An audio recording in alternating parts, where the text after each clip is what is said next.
talks to his sister in a way that you think that she may actually listen to him for a change. She may listen to her heart and listen to what he has to say and understand it. You've always loved your children. More than yourself. So, you wanted Eva just to hang out there just long enough to have it so that you would think that she may change. But she's got this look on her face where it's just like, that's just who I am. I can't help it. And Lena's a tremendous actress, and that played out beautifully. Bravo marker.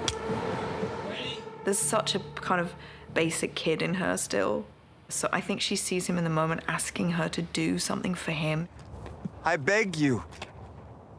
If not for yourself, and for your child. And she can't do what he said. She cannot. It's like a kid and she can't do what he tells her to do. Because that would be surrendering. For Grey Worm, losing her is just like, there's nothing left.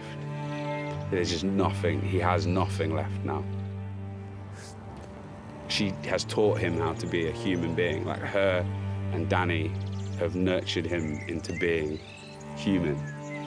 And then it's just taken away.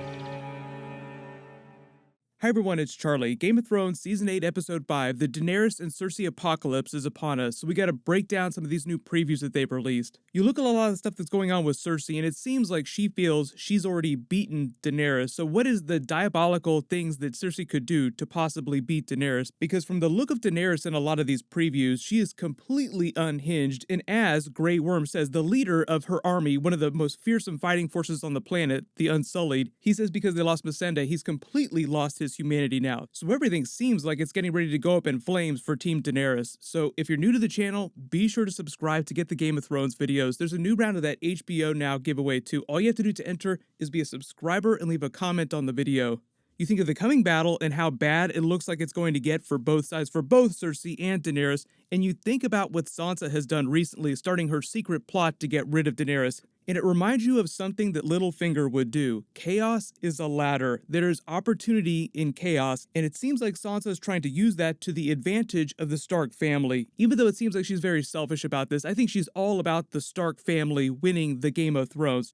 She clearly wants to put Jon on the Iron Throne, and even after the episode and all those featurettes, they talked about how Sansa's gambit is that she's trying to play Tyrion into a situation that will help her do that. So she told Tyrion, knowing that he would start talking to other people about it, so she's trying to create a certain amount of chaos, so to speak, that will help her accomplish her goal. But that's all separate from what's going on with Daenerys, Cersei, Grey Worm, Missandei in this final moment here, where Daenerys looks like she definitely wants to burn them all. So think about it this way, Daenerys has lost almost everything and everyone she's cared about the last couple of episodes, the last season, so to speak. Grey Worm just confirmed he's lost everything that made him human. So the two of them together just seems like they're getting ready to make a whole lot of really bad decisions, and you have all Daenerys' advisors, including Jon Snow, seeming like they're trying to do everything they can to pull them back from the brink. Mostly Daenerys, because Daenerys commands Grey Worm. Therein lies the diabolical nature of Cersei's plan to get rid of Daenerys, by getting Daenerys to undermine herself in the worst possible way. Whether or not you think that Cersei is as smart as the show is making her out to be, you also have to remember that Qyburn is a diabolical genius, so I think a lot of Cersei's good ideas come from things that Qyburn tells her.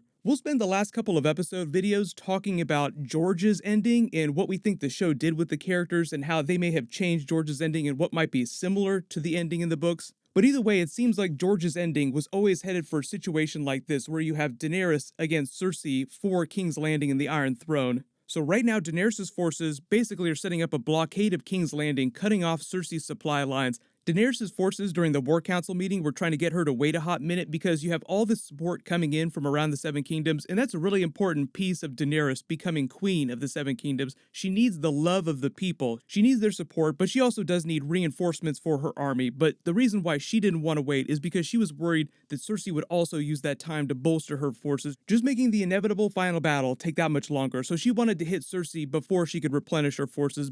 But because of that, there's the idea that Daenerys is just moving a little too fast for everything to go the way that she wants them to go. Right now, Cersei has the Golden Company, about 20,000 troops, the Lannister soldiers, the upgraded giant scorpions lining the walls of King's Landing, wildfire, and the commoners living in King's Landing with the threat of collateral damage.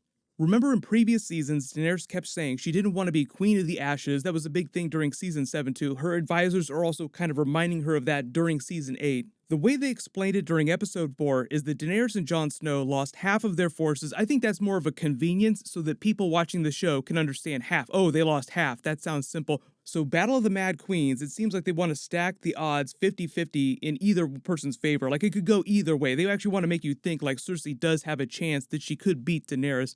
But I think a lot of her plan hinges on Daenerys becoming more unhinged and Cersei just pushing her over the edge into a very self-defeating place.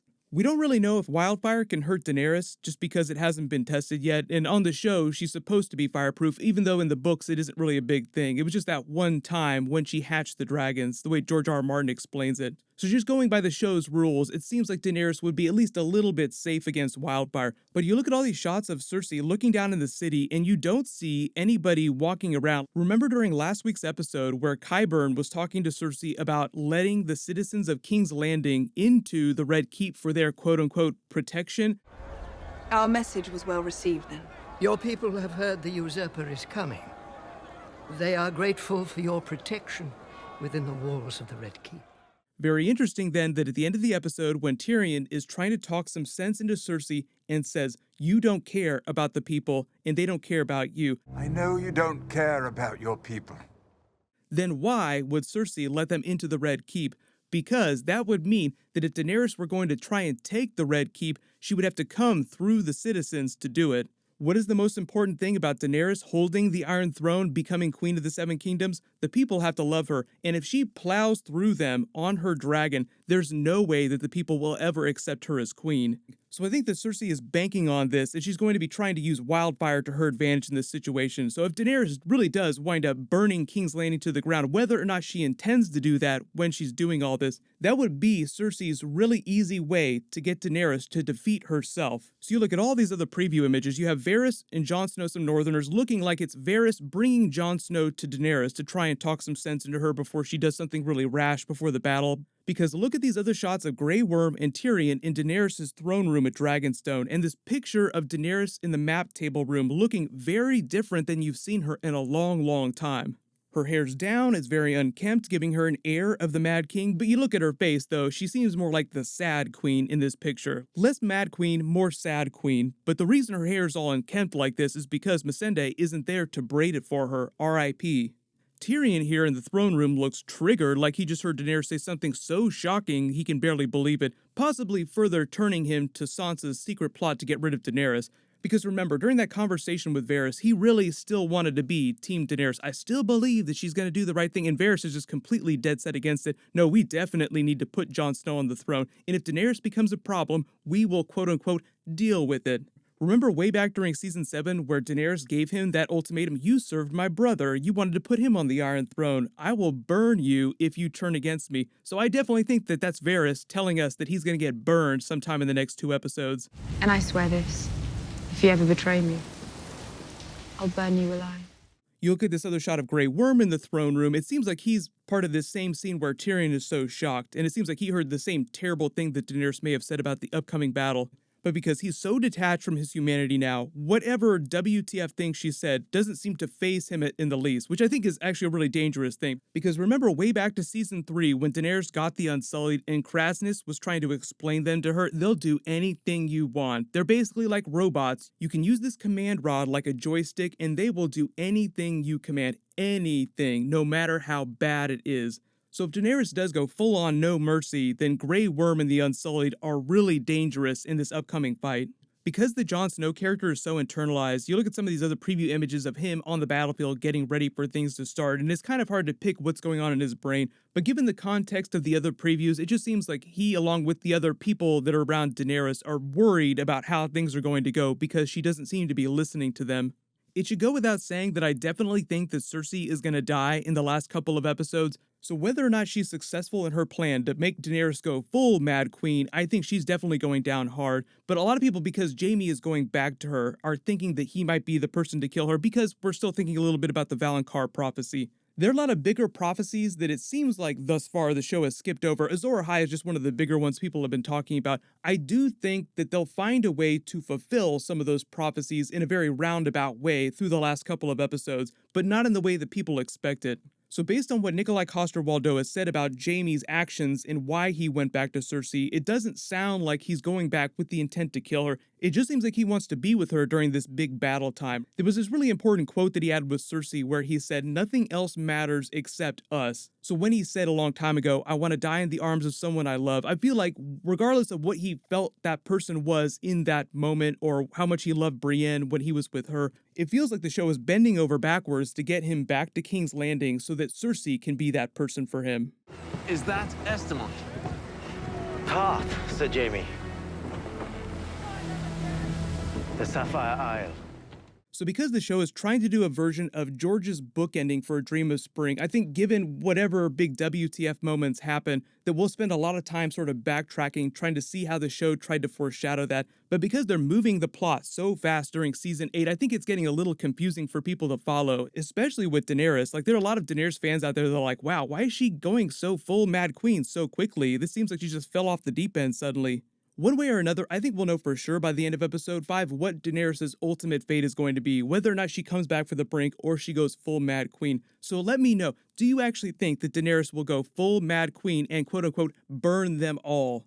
My episode 5 video will post after it airs, no worries, and obviously a lot of my finale videos will just depend on where everyone winds up at the end of episode 5, and then I'll start talking a little bit more about the prequels, and then obviously we have all the Watchmen stuff that's going to be happening in the fall. I just posted a trailer video for that, so no worries, and the giveaway I'll just leave open till I post my finale trailer video on Monday. So while you wait for all that, click here for my Game of Thrones Season 8 Episode 4 video, and click here for my Episode 3 video. Thank you so much for watching, everybody stay awesome, I'll see you guys tonight.